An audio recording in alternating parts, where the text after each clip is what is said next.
Today, computers are all around us. From desktop computers to smartphones, they are changing the way that we live our lives. But have you ever asked yourself, what exactly is a computer? A computer is an electronic device that manipulates information or data. The computer sees data as ones and zeros, but it knows how to combine them into more complex things, such as a photograph, a movie, a website, a game, and much more.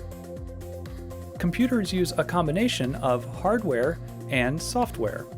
Hardware is any physical part of the computer, which includes all of the internal components and also the external parts like the monitor and the keyboard. Software is any set of instructions that tells the hardware what to do, such as a web browser, media player, or word processor.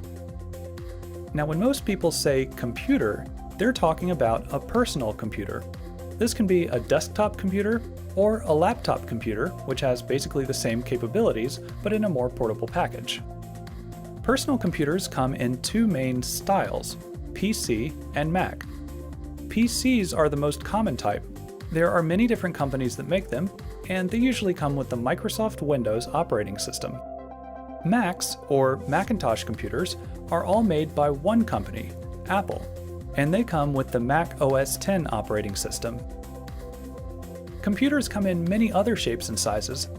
Mobile phones, tablets, game consoles, and even TVs have built-in computers, although they may not do everything a desktop or a laptop can. There's another type of computer that plays an important role in our lives: servers. A server serves information to other computers on a network. In fact, every time you use the internet, web servers deliver the web pages that you want to see to your computer. Servers are also used in many offices to store and share files. As you can see, there are many different types of computers out there, and they affect our lives in a variety of ways.